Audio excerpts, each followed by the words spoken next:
Hello बच्चों, स्वागत है आप सभी का मैथ्स मौसम में। मैं रितेश रोशन। तो जैसा कि अभी हम लोग एनडीए पीवाईक्यू सेक्शन कर रहे हैं, तो आज हम लोग पहुंच चुके हैं पीवाईक्यू सेक्शन 16 पर। तो चलिए शुरू करते हैं आज का इम्पोर्टेंट सेक्शन। ठीक है, चलिए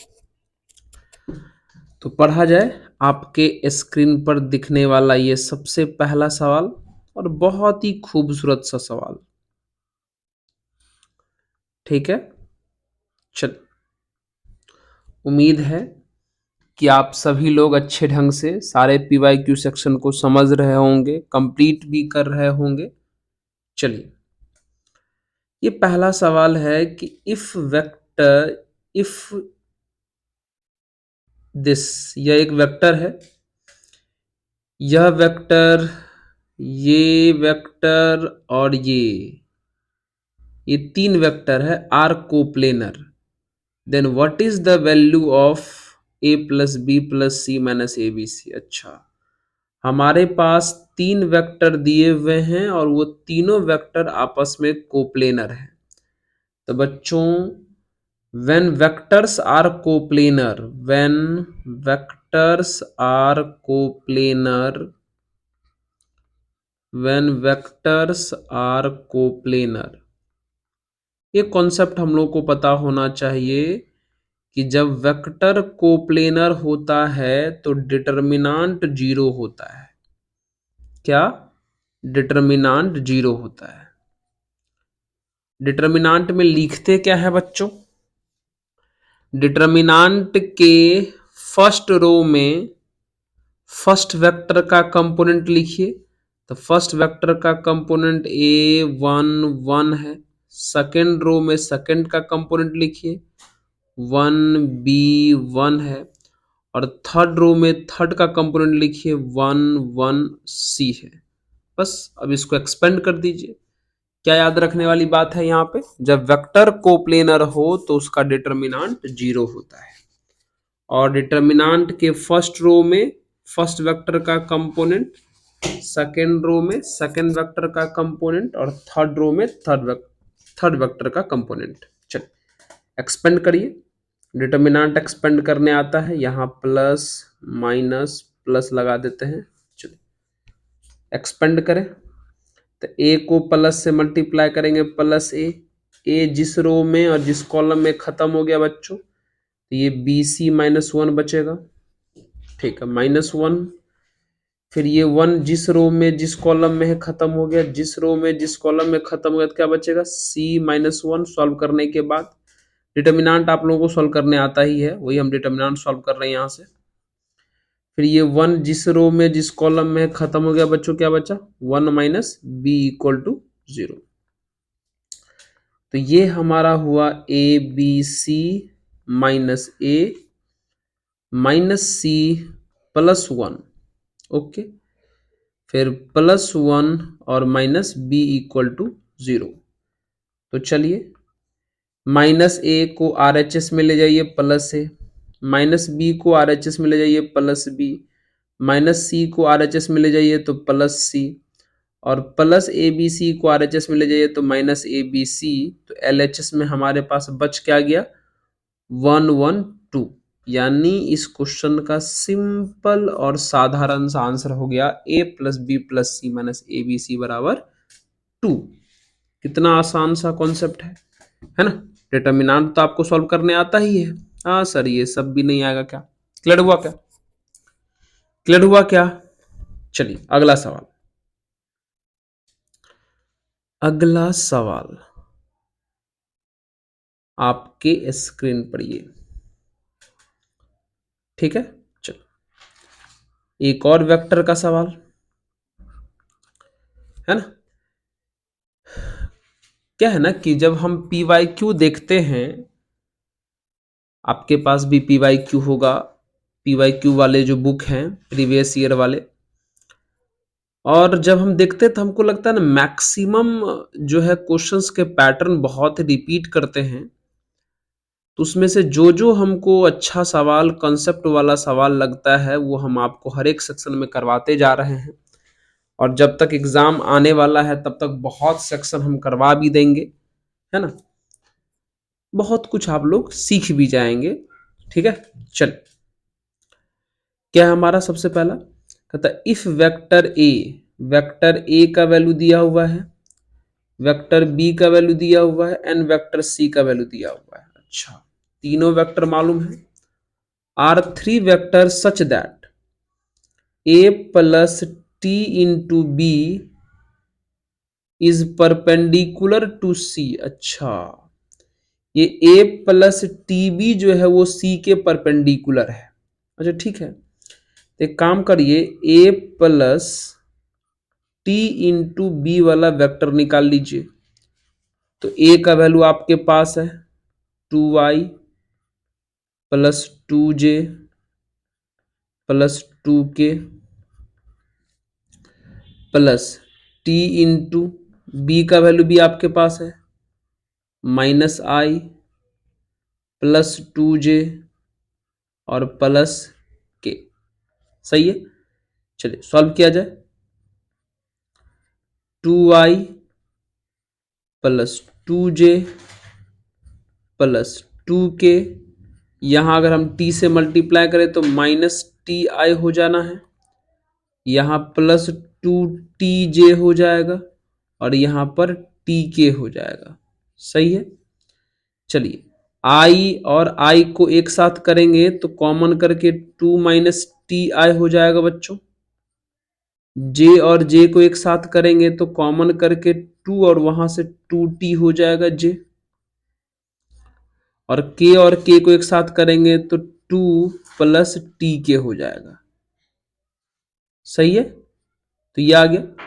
चलिए अब ये किसके परपेंडिकुलर है, वेक्टर सी के, और वेक्टर सी का वैल्यू कितना दिया हुआ है, वेक्टर सी का वैल्यू दिया है बच्चों 3i प्लस j, और k नहीं है तो k हम अपने तरफ से बना लेते, कोई दिक्कत no sir.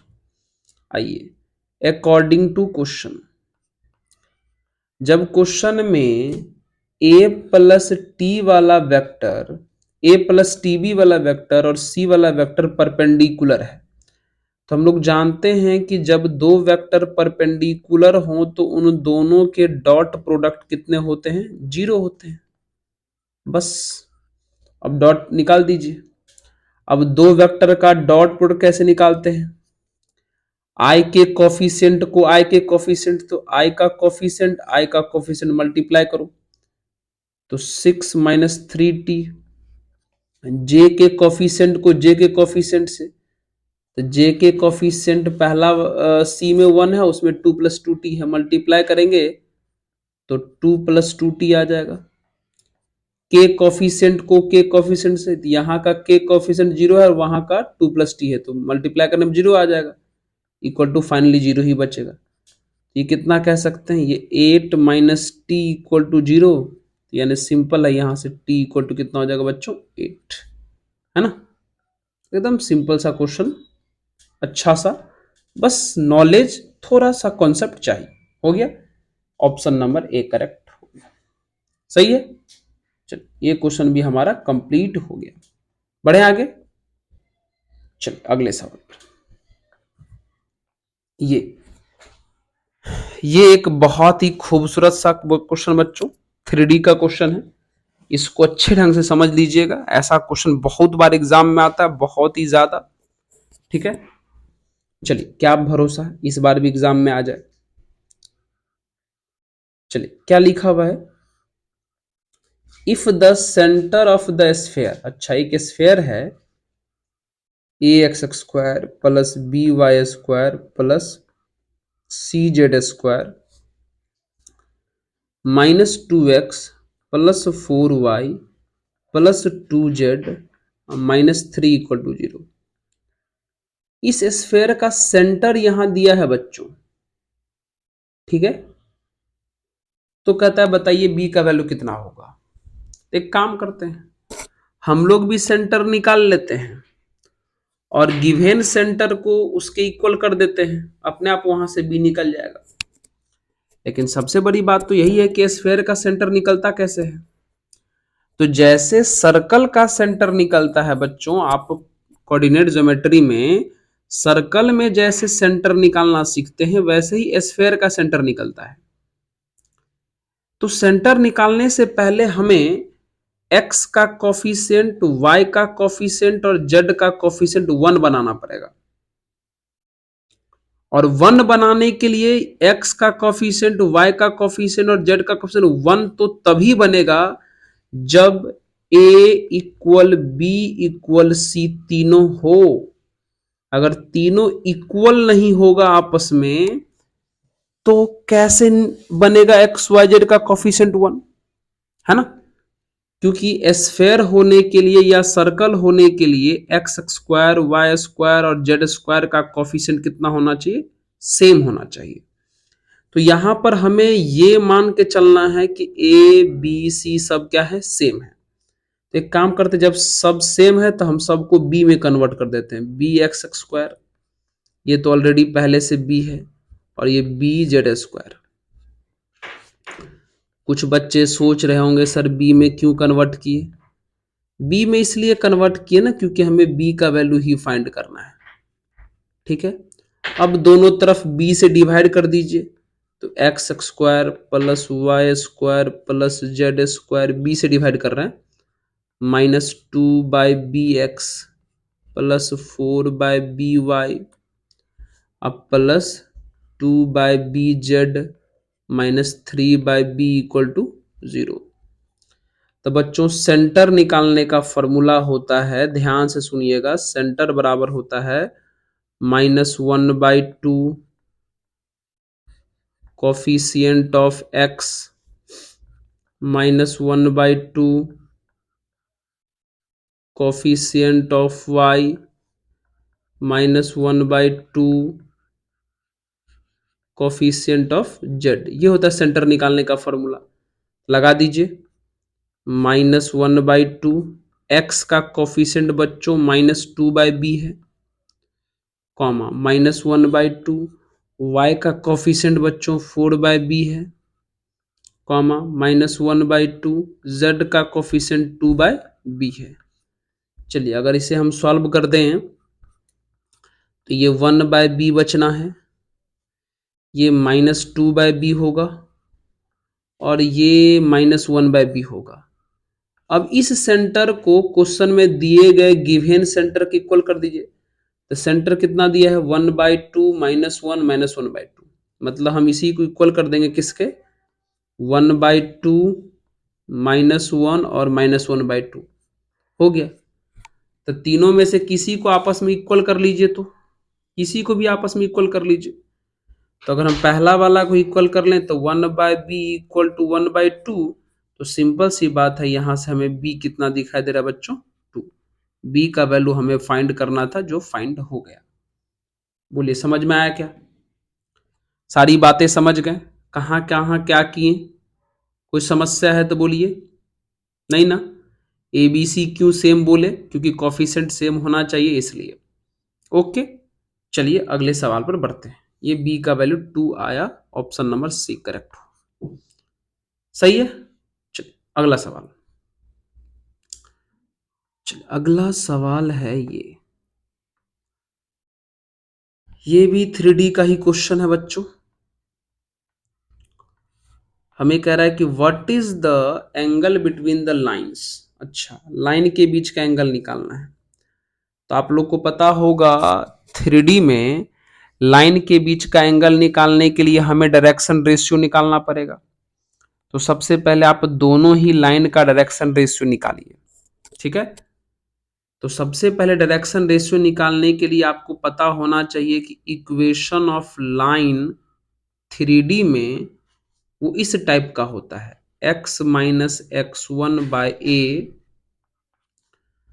y minus y1/b z minus z1/c। ये जो ए बी सी है यही है डायरेक्शन रेशियो, और इसी से हमारा एंगल निकलेगा। तो हमें डायरेक्शन रेशियो निकालने पर ध्यान देना है। तो चलिए हमारा फर्स्ट लाइन क्या है, x -2/1 y प्लस 1/-2 और z प्लस 2/1। तो बच्चों इस लाइन का जो डायरेक्शन रेशियो है, डायरेक्शन रेशियो मतलब डिनोमिनेटर, लेकिन ध्यान रहे आंख बंद करके नहीं, लाइन का इक्वेशन दिया रहे तो इक्वेशन में चेक कर लीजिएगा कि x का कोफिशिएंट, y का कोफिशिएंट और z का कोफिशिएंट 1 रहना चाहिए। अगर x का, y का, z का कोफिशिएंट 1 रहेगा तब इस डिनोमिनेटर को हम डायरेक्शन रेशियो कहेंगे। तो फिलहाल 1 है तो ये डायरेक्शन रेशियो हमारा 1 - 2 1 हो जाएगा।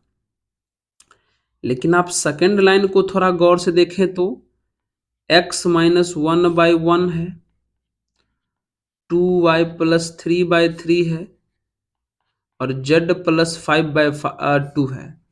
हर एक जगह कोफिशिएंट 1 नहीं है तो कोफिशिएंट 1 बना लीजिए। यहां तो ठीक है, यहां कोफिशिएंट 1 बनाने के लिए ऊपर और नीचे 2 से डिवाइड कर दीजिए। तो 2 से डिवाइड करिएगा तो ये y + 3/2 और डिवाइड बाय 3/2 हो जाएगा। यहाँ तो ऑलरेडी ठीक है ना। जब तक एक्स वाई जेड का कोफिशिएंट 1 नहीं रहेगा डायरेक्शन रेशियो नहीं चुनेंगे। अब तो बन गया, अब डायरेक्शन रेशियो हमारा हो गया 1 3/2 और 2। चलिए अब निकालिए। अब आपको पता है जब लाइन का डायरेक्शन रेशियो मालूम हो तो एंगल निकालने का फॉर्मूला होता है cos थीटा बराबर a1 a2 plus b1 b2 plus c1 c2 divided by under root a1 square b1 square c1 square into a2 square b2 square और c2 स्क्वायर। ऊपर में बच्चों मॉड लग जाता है, मॉड ये होता है फॉर्मूला। चलें रखें सबका वैल्यू, है ना। ये आपका हो जाएगा a1 a2 a1 b1 c1 वाला और ये आपका a1 b1 c1 का काम करेगा और ये आपका a2 b2 और c2 काम करेगा। रखें चलिए a1 के जगह पे बच्चों 1 है और a2 के जगह पे 1, तो 1 × 1 1 हो जाएगा।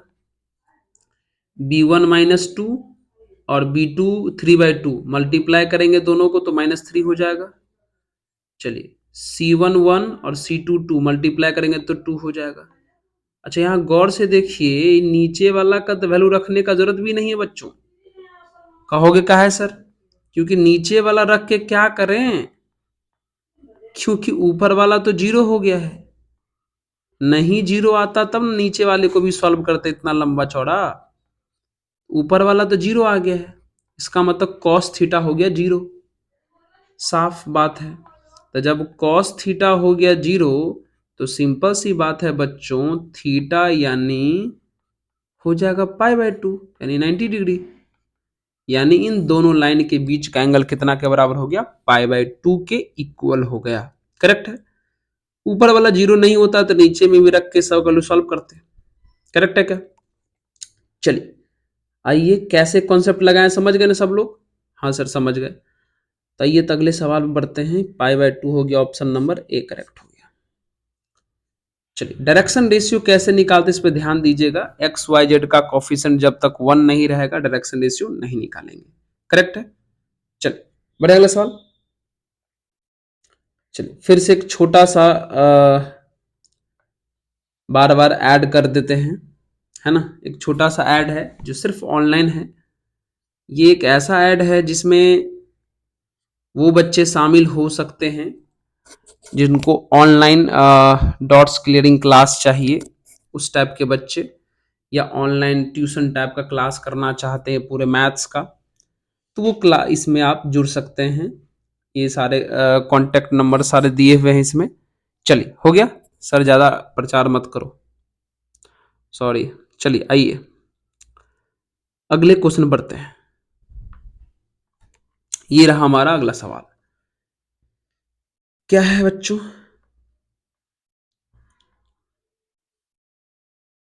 क्वेश्चन है कि the standard deviation of the 5 अच्छा सारे नंबर सेम है, मतलब हमारे पास जो डाटा जिसे हम लोग एक्स आई कहते हैं वो हमारे पास है 5 5 5 5 5, मतलब डाटा है ये, और इसका निकालना है स्टैंडर्ड डेविएशन।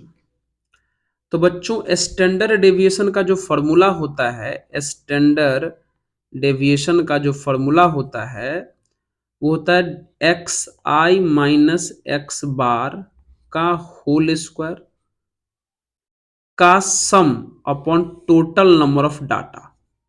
ये होता है स्टैंडर्ड डेविएशन का फॉर्मूला, यानी डाटा में से उनके मीन को माइनस करके स्क्वायर कर देते हैं और फिर उनको ऐड करके कुल डाटा से डिवाइड कर देते हैं। तो सबसे पहले तो बच्चों इनका आपको मीन निकालना पड़ेगा, है ना। हमको पता है, लेकिन चिंता मत करिए, मीन निकालना पड़ेगा। तो एक काम करते हैं, हम मीन आपको यहां पे निकाल के दिखाते हैं। अच्छा ये क्या हो गया, यहां पर आइए, यहां पर हम आपको मीन निकाल के दिखाते हैं, ठीक है। चलिए, तो मीन का मतलब क्या होता है, सभी नंबर का सम। तो कितने नंबर है, 5 नंबर हैं, तो पांचों नंबर का सम करेंगे, 5 plus 5 plus 5 plus 5 plus 5, total 5। तो कितने, 25, तो 25/5 कितना हो जाएगा, 5, मीन आ गया 5।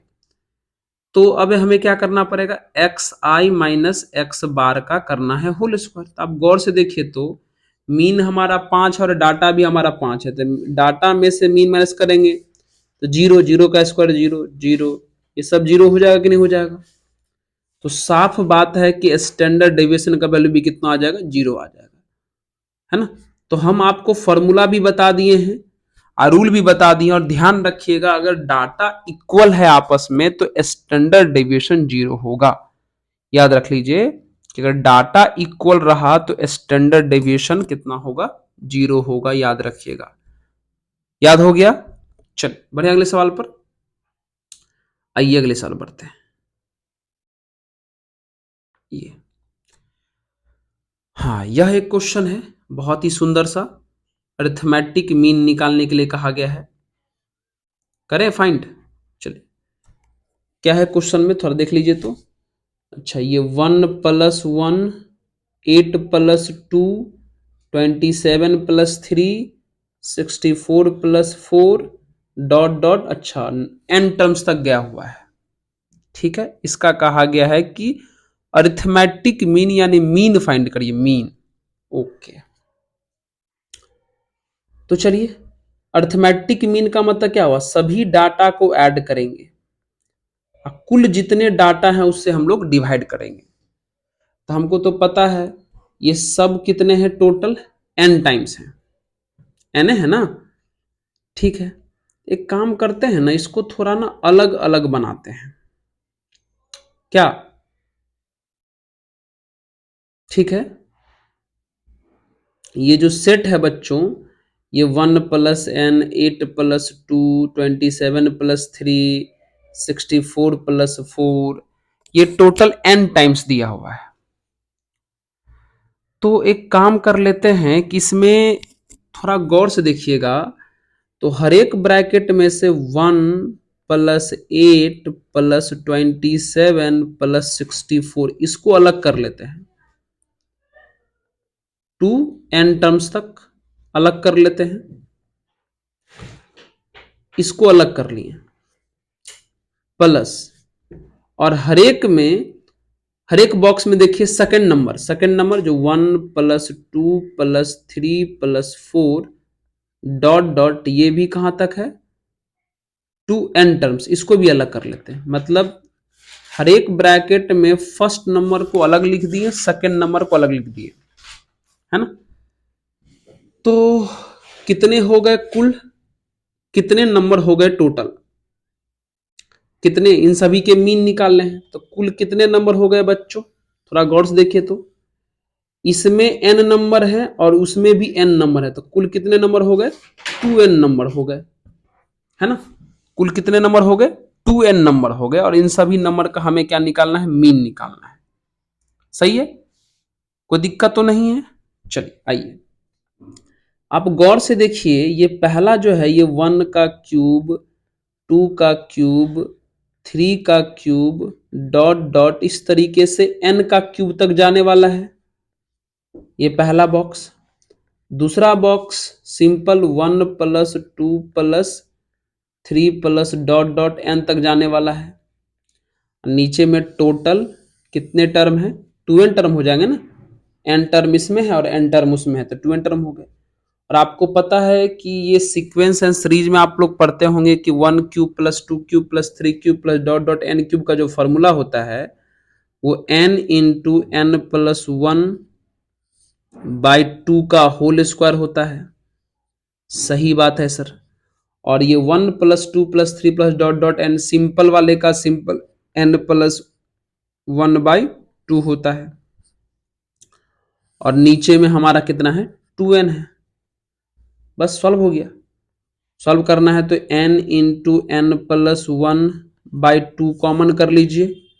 नीचे वाला 2n पहले से है तो बगल में यहाँ कितना लिखा जाएगा, n into n plus 1 by 2, ये तो होल स्क्वायर में था तो एक बार तो बचेगा और वहाँ पे बचेगा 1, है ना। सॉल्व कर लें तो ये वाला n इससे कैंसिल हो जाएगा तो बचेगा ये n प्लस 1 बाई 4। अंदर अगर हम सॉल्व करके देख लें तो कितना हो जाएगा, ये n square plus n plus 2 by 2 हो जाएगा। सही है। यानी फाइनली अगर हम अपने आंसर को देखें तो ये आंसर हमको दिखेगा n plus 1 into n square plus n plus 2/8 दिखेगा हमारा ये फाइनल आंसर। सही है। इस तरीके का है। इस क्वेश्चन का हम ऑप्शन नहीं लिखे हैं लेकिन आप प्रोसेस समझ गए हैं कैसे बनाया जाता है, कैसे 2n टर्म हुआ समझ में आया। अर्थमेटिक मीन निकालना है तो सभी डाटा को ऐड करके कुल कितने डाटा उससे डिवाइड करेंगे। तो पहला वाला सीक्वेंस में भी n डाटा था और दूसरा वाला में भी n डाटा था, तो टोटल कितने डाटा हो गए, 2n डाटा हो गए, है ना। चलिए कोई दिक्कत, बढ़े आगे। कोई दिक्कत तो नहीं है, देख लीजिए एक बार अच्छे ढंग से। आइए, हुआ। Yes sir. चलिए अगले क्वेश्चन पढ़ते हैं। तो अगला सवाल है हमारा ये, चलिए शुरू कर लें। चलिए समझिए तो, पढ़िए तो एक बार क्वेश्चन को अच्छे ढंग से, क्या लिखा हुआ है। अच्छा, एक सेट दिया हुआ है 1 2 3 4 5 6 7 8 9 10, 10 एलिमेंट का एक सेट दिया हुआ है।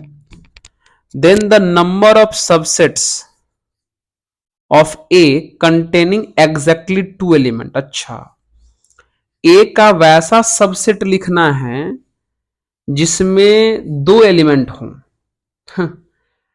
ये तो ये तो अच्छी बात है भाई, ये तो अच्छी बात है। Number of subsets containing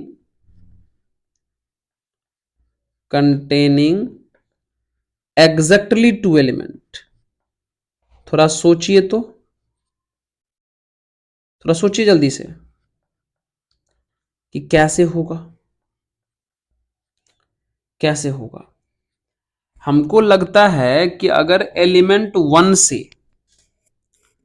2 element बनावे, 2 एलिमेंट का सेट बनावे तो एक बार 1 2 हो सकता है, नहीं ध्यान दीजिएगा, एक बार 1 2 हो सकता है, एक बार 1 3 हो सकता है, 1 4 1 5 1 6 1 7 1 8 1 9 1 10 ऐसे करके हो सकता है। एक बार में दो ही एलिमेंट उठाना है तो 1 के साथ टोटल 9 एलिमेंट बनाया जा सकते हैं, मतलब 9 सबसेट बना सकते हैं। उसी प्रकार 2 के साथ शुरू करेंगे तो 2 3 2 4 2 5 2 6 2 7, पहले समझ लीजिए। 1 से करते तो 1 2 1 1 3 1 4 1 5 1 6 1 7 1 8 1 9 1 10 बनता, टोटल 9 एलिमेंट हो जाते 1 के साथ। फिर 2 के साथ करेंगे तो 2 3 2 4 2 5 2 6 2 7 2 8 2 9 2 10, मतलब टोटल कितने हो जाएंगे, 8 एलिमेंट हो जाएंगे। फिर 3 के साथ करेंगे तो 7 आएगा, फिर 4 के साथ करेंगे तो 6 आएगा, फिर 5 के साथ करेंगे तो 5 आएगा, फिर 6 के साथ करेंगे तो 4 आएगा, फिर 7 के साथ करेंगे तो 3 आएगा, फिर 8 के साथ करेंगे तो 2 आएगा, फिर 9 के साथ करेंगे तो 9 के साथ करेंगे तो सिर्फ एक एलिमेंट आएगा। क्या लगता है, अगर हम दो दो एलिमेंट का सेट बनाना शुरू करें तो 1 के साथ तो टोटल 9 को बन जाएगा, 2 के साथ 8 को बनेगा, 3 के साथ 7 को बनेगा, 4 के साथ 6 को बनेगा, 5 के साथ 5 को हो जाएगा, 6 के साथ 4 को, 7 के साथ 3, 8 के साथ 2, 9 के साथ 1, होगा कि नहीं होगा? नहीं समझ रहे हमारा बात? ऐसे समझो बच्चों, अगर हम सबसेट बनाए 1 के साथ बनाएंगे तो एक 1 2 ले सकते हैं, एक 1 3 ले सकते हैं, ऐसे करके 1 4 ले सकते हैं, 1 5 1 6 1 7 1 8 1 9। देखिए तो 1 के साथ कितने लोग हो गए, 1 2 3 4 5 6 7 8। अच्छा एक और लास्ट में छूट गया, 110 भी होगा ना, 10 तक 9 एलिमेंट हो गए। उसी तरीके से 2 के साथ करेंगे तो कितना हो जाएगा, 2 3, क्योंकि 2 1 तो ले नहीं सकते हैं, 1 2 और 2 1 तो सेम ही होता है। अच्छा ये स्मॉल ब्रैकेट लगा रहे हैं क्या, एक सेकंड, ऐसे एक सेकंड एक सेकंड एक सेकंड एक सेकंड एक सेकंड, थोड़ा सा ये जो है ना, एक सेकंड, यहाँ सेट लिखने में थोड़ा ब्रैकेट का थोड़ा गलती हो गया, ब्रैकेट का, एक सेकंड एक सेकंड, ब्रैकेट का बच्चों जो है गलती हो गया, क्योंकि आपको पता है सेट जो है करली ब्रैकेट से बनता है ना। चलिए चलिए, sorry sorry sorry sorry sorry, मतलब ऐसे ऐसे 1 2 ऐसे बनेगा, फिर 1 3 ऐसे बनेगा, 1 4 ऐसे बनेगा, 1 5 ऐसे, फिर 1 6 1 7 1 8 1 9 और 1 10 ऐसे, है ना। तो कितने बन गए, हो गए ना 9 गो, 1 2 3 4 5 6 7 8 9। इसी तरीके से 2 के साथ बनाएंगे तो 2 2 3 2 4 2 5। तो वही सारे नंबर हम यहाँ पर लिखे हुए हैं कि 1 से कितने बनेंगे, 2 से कितने बनेंगे, दो दो एलिमेंट का। अब इसी को ऐड कर दीजिए, तो ये सिंपल ऐसा लग रहा है कि 1 से लेकर के n तक को ऐड कर, 1 + 2 + 3 प्लस डॉट डॉट n है, मतलब 9 तक गया है। इसका तो सिंपल फॉर्मूला होता है n into n plus 1/2, n into n plus 1/2 बच्चों। तो इसको सॉल्व करेंगे तो 45 तो आ ही जाएगा। समझ रहे कि नहीं समझ रहे? सिर्फ दो दो एलिमेंट वाला सबसेट चाहिए था, ऐसे ही बना सकते हैं ना। चलिए तो टोटल कितने हो गए, 45। बढ़े आगे क्या, बढ़ो सर बढ़ो बढ़ो। चलिए अगला क्वेश्चन,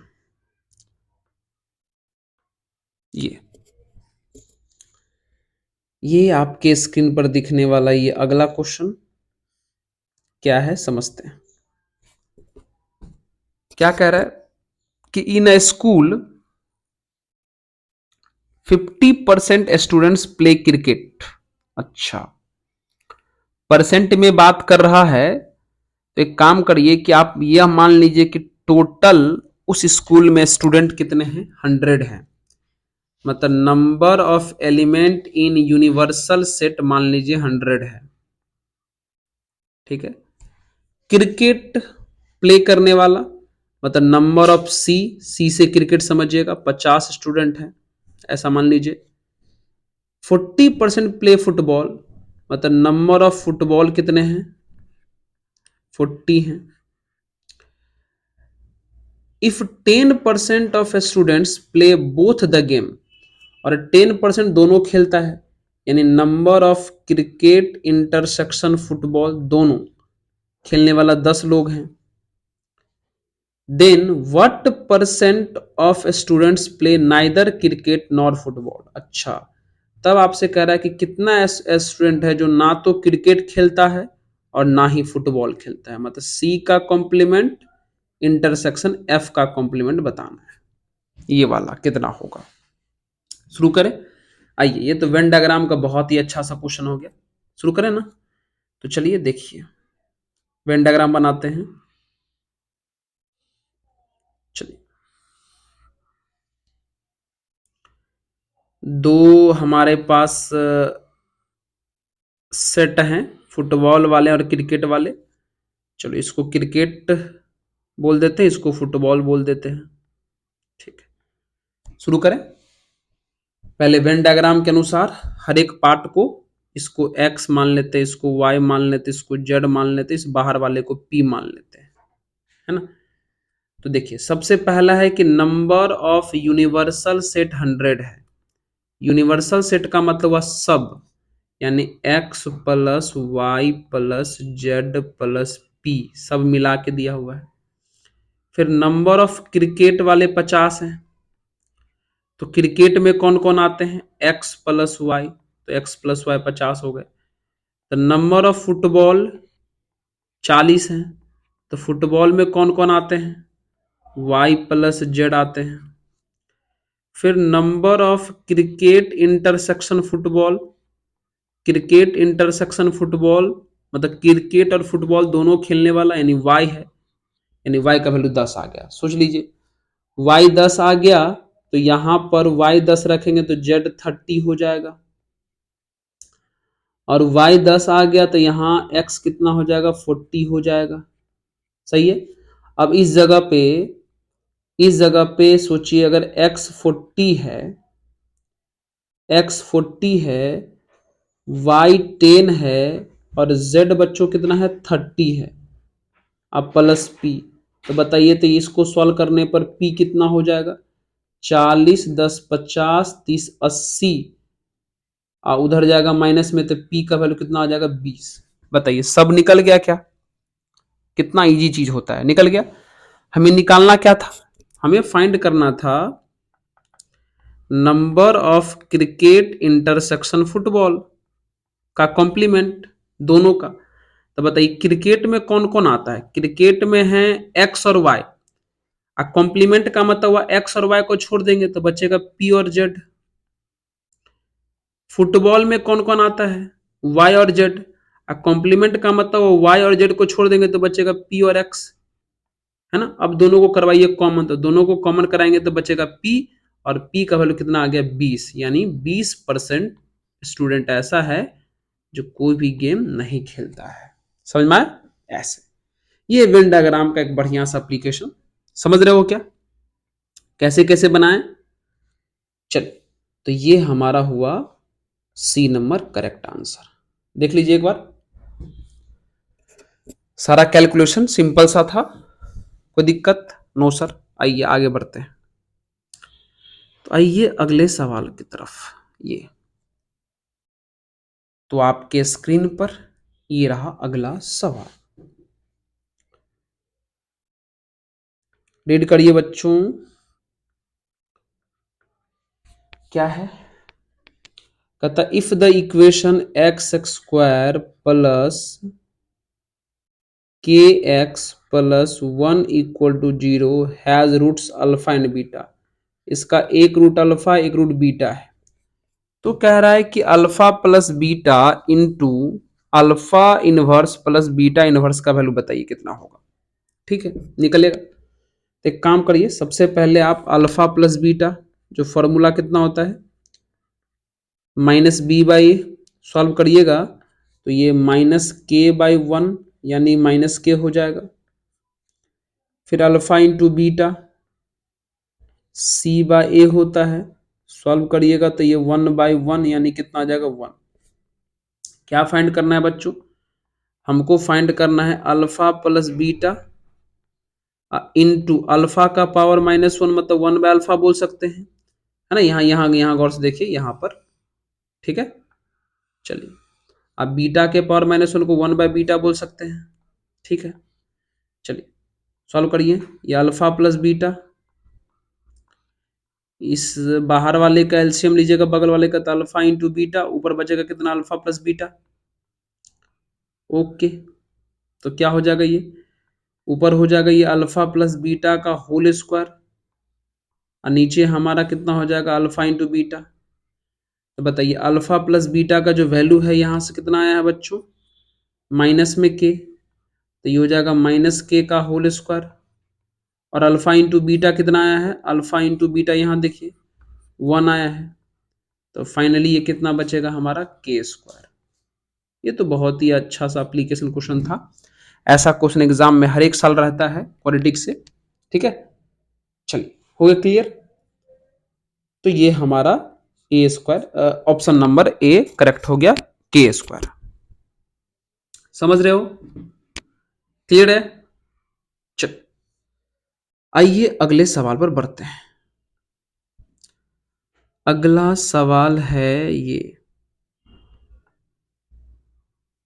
अच्छा ये तो हो गया ना, ये मतलब आखिरी क्वेश्चन है ये आपका आज के इस सेक्शन का आखिरी सवाल। How many real roots does the quadratic equation, इतना अच्छा एक क्वाड्रेटिक इक्वेशन है ये वाले, इसके कितने रियल रूट होंगे वो बताने हैं।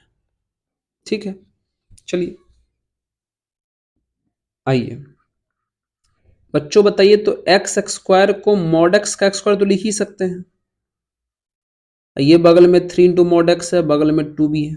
हाँ सर बिल्कुल सही बोल रहे हो।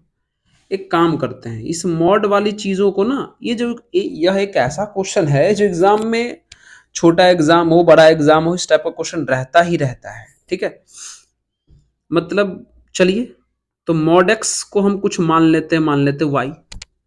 तो सोचो को y मान लोगे तो कितना हो जाएगा, ये हो जाएगा y square plus 3y plus 2 equal to 0। अब इसका कर दो फैक्टराइज, फैक्टराइज करोगे तो ये y plus 2 into y plus 1 बचेगा इक्वल टू 0। यानी यहां से y का वैल्यू बच्चों हमको आ गया माइनस में 2 और यहां से y का वैल्यू हमको कितना मिला माइनस में 1। क्लियर है। और y जिसको माने थे रख दीजिए, तो y माने थे मॉड x को, यानी मॉड x इक्वल टू हमारा माइनस में 2 और मॉड x इक्वल टू हमारा माइनस में 1, है ना। अब यहां से x सॉल्व करिए। अब हो गया दिक्कत। अब आपको पता है ना बच्चों कि मॉड का वैल्यू कभी भी माइनस में नहीं आ सकता, मतलब ये इक्वेशन है नॉट पॉसिबल, मतलब यहां से कोई भी x नहीं निकलेगा। उसी प्रकार यहां भी मॉड का वैल्यू निगेटिव में आ गया तो यहां से भी कोई x नहीं आ सकता, मतलब नॉट पॉसिबल। मतलब क्या समझे, ये समझे कि इस इक्वेशन को सॉल्व करने पर x के कोई भी रियल वैल्यू पॉसिबल नहीं है। मतलब ऑप्शन नंबर डी। कितना इजी सवाल होता है। पूछा था कि कितना रियल वैल्यू होगा, तो एक भी रियल वैल्यू नहीं हुआ, है ना। 1 पूछा था, 2 4, ऐसा कुछ नहीं है, एक भी रियल नंबर आंसर नहीं हुआ। ठीक है, समझ गए क्या। चलिए, तो अब मिलते हैं हम लोग बच्चों अगले वीडियो में, फिर से बहुत ही अच्छे अच्छे सवाल के साथ मुलाकात करेंगे। उम्मीद है कि आप लोग को इसमें मजा आया होगा। तो पढ़ते रहिए, मुस्कुराते रहिए। धन्यवाद।